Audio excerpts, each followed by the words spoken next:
Baik, Assalamualaikum warahmatullahi wabarakatuh. Kita ketemu lagi dalam pembahasan Al-Qawaid Al-Fiqhiyah. Pertemuan sebelumnya kita membahas macam-macam kaidah fikih, di mana kaidah kubro ada 5, al-umuru bimaqasidiha, al-yaqinu la yuzalu bisak, dan seterusnya. Sekarang kita fokus kepada pembahasan pertama, yaitu al-umuru bimaqasidiha. Maksudnya adalah segala sesuatu itu tergantung dengan tujuannya. Al-maqasid atau tujuan itu ada yang diekspresikan, diistilahkan dengan niat. Ketika itu arahnya pada ibadah. Jadi ibadah yang langsung hubungan kita, kontak berhubungan dengan Allah. Jadi hubungan antar manusia dengan Allah, itu maqasidnya, tujuannya cukup dengan niat. Sedangkan yang kedua, maqasid atau tujuan ini diekspresikan dengan istilah akad. Ini terjadi pada muamalah, yaitu hubungan antara sesama manusia. Karena orang lain itu tidak mungkin bisa memahami maksud tujuan kita. Sehingga untuk memahaminya butuh yang namanya akad. Hal ini sebagaimana tercantum dalam beberapa kitab ini, terutama dalam kitab Fathul Mu'in ini, ad-dalu ala istirotiha, dalil terhadap disyaratkannya akad al-uqud adalah sabda Nabi SAW, innamal bai'u antarodin. Jadi dalam jual beli ini adalah perwakilan dari muamalah tadi, itu adalah saling ridho. Jual beli itu hanya sah ketika ada saling ridho. Lah waridho khofiyun, ridho itu samar, tidak jelas. Faktu biroma yadullu alaihi minal lafdi, maka harus diungkapkan dengan sesuatu yang menunjukkan pada ridho. Apa itu? Ya lafad. Jadi diungkapkan melalui lafad. Jadi kesimpulannya adalah tujuan itu ada yang diekspresikan dengan niat. Ketika itu arahnya kepada ibadah, yakni hubungan manusia dengan Sang Pencipta. Jadi Allah sudah Maha tahu dengan niat hati kita. Kemudian ketika maqasid atau tujuan itu hubungannya dengan sesama manusia, maka harus diekspresikan dengan akad. Dua-duanya ini berdasarkan kaidah al-umuru bimaqasidiha. Segala sesuatu itu tergantung tujuannya. Baik, kita ulas satu persatu. Yang pertama adalah muamalah ma'al khaliq, yakni hubungan dengan Sang Pencipta. Yang pertama adalah sholat. Jadi dalam sholat itu kita diwajibkan untuk niat. Terus yang kedua adalah saum, as-saum, berpuasa, itu juga harus niat. Zakat itu juga harus niat. Kemudian haji itu juga harus niat. Kemudian apalagi ini, udhiyah itu berkorban, itu juga harus niat. Jadi menyembelih kambing, kalau nggak diniati berkorban ya nggak jadi korban. Sama seperti akikoh juga begitu. Kemudian sujud syukur dan sujud tilawah. Jadi tiba-tiba ada orang sujud syukur, selebrasi gol sepak bola. Nah, sujud syukur itu kalau nggak diniati ya nggak jadi. Nggak jadi ibadah namanya. Atau sujud tilawah karena membaca ayat-ayat sajdah.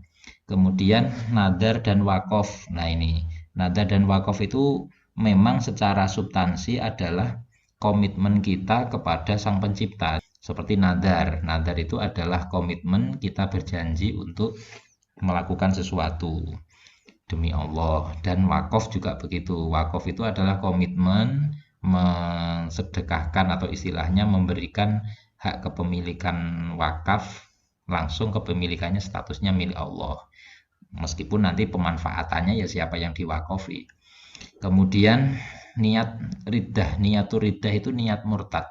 Jadi ini masuk pada hubungan dengan Sang Pencipta. Jadi kalau umpama seseorang itu dipaksa untuk menyembah berhala, ketika dia di hatinya tidak niat untuk murtad ya nggak jadi. Nah ini bagian dari kaidah al-umuru bimaqasidiha. Baik, selanjutnya muamalah ma'al khalqi, hubungan sesama manusia. Yang pertama adalah akad nikah. Lah ini kaitannya dengan orang lain, jadi nggak boleh tiba-tiba kita mengambil seorang gadis, kita bawa langsung tanpa kita akad dengan orang tuanya. Itu harus ada tarodi, saling ridho. Jadi orang tuanya mau, kita juga oke. Nah, itu termasuk tolak.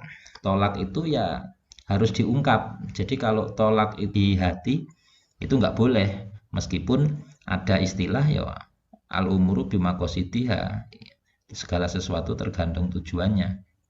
Tapi tujuannya itu harus diungkap karena tolak itu kaitannya dengan istri, dengan orang lain, dengan istri, sesama manusia. Huluk juga begitu. Huluk itu permintaan cerai. Wawiriha dan selainnya. Kemudian yang kedua adalah akad jual beli. Nah itu mengambil barang orang lain, niatnya membeli, kalau nggak diomongkan ya bahaya, nanti bisa dituduh mencuri. Jadi harus ada akad yang jelas. Jadi meskipun kaidahnya al-umuru bimaqasidiha, jadi tapi tetap harus diungkap. Kemudian selanjutnya akad syirkah. Syirkah itu kerjasama atau kongsi. Kita punya modal, urunan bareng-bareng, modalnya jadikan satu untuk bisnis bareng, itu namanya syirkah. Terus akad ijaroh. Ijaroh itu sewa.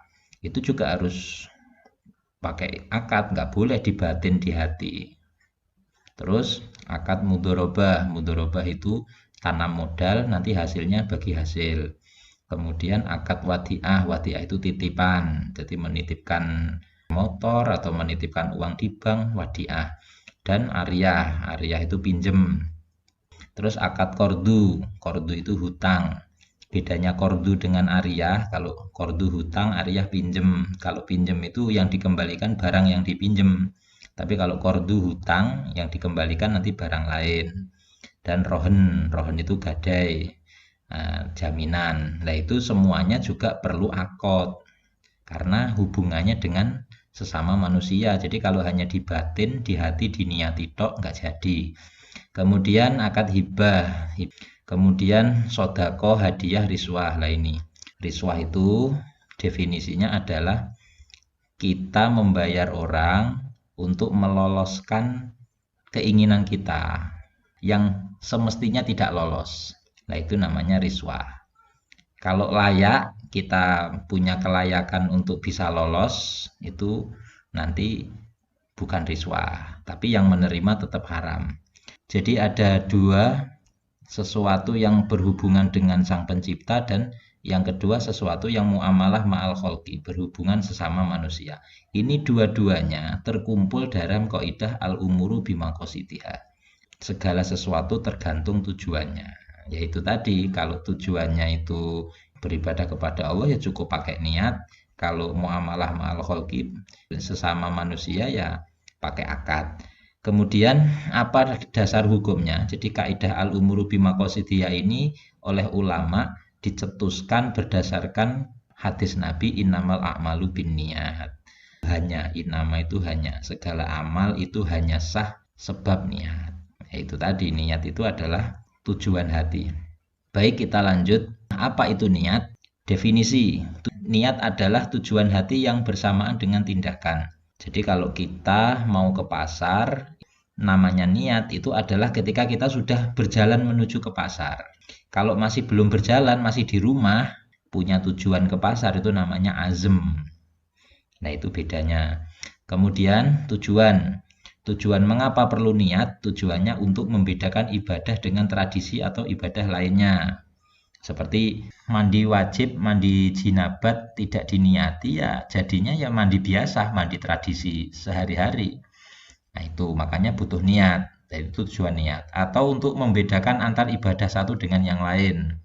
Contohnya apa? Membedakan ibadah duhur dengan asar. Duhur dengan asar itu rakaatnya sama. Nah untuk membedakannya ya pakai niat, sesama ibadah. Puasa juga begitu. Kemudian hukum, niat itu hukumnya wajib secara umum, meskipun nanti ada niat yang tidak wajib. Contohnya niat menjadi imam. Dalam sholat jamaah, niat menjadi imam itu ya nggak wajib. Tapi secara umum semua ibadah itu wajib ada niat.